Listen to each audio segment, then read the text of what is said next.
In this video, we will demonstrate how to install the SecuCheck plugin in Eclipse IDE for enterprise Java developers. Before installing SecuCheck, ensure that the following software are already installed on your system. Firstly, Java Development Kit. SecuCheck was tested using JDK 8.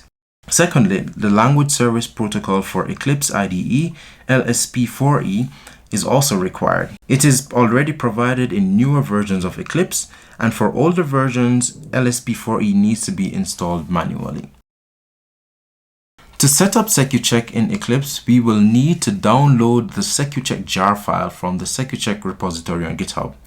From the most recent release, download the SecuCheck Magpie jar file.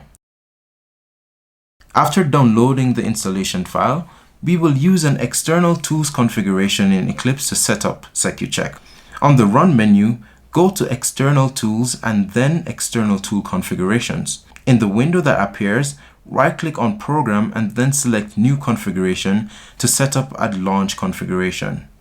Location should be set to the path of the Java runtime environment. For arguments, enter -jar and the absolute path to the SecuCheck Magpie jar file that we downloaded from the repository. To set up an association, we go to Eclipse Settings and select Language Servers.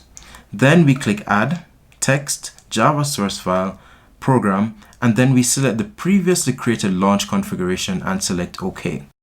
Now that we have set up the language server, whenever we open Java source files, SecuCheck will be initiated if it wasn't already started. We have now successfully installed and configured SecuCheck in the IDE, and the plugin can now be used to analyze source code.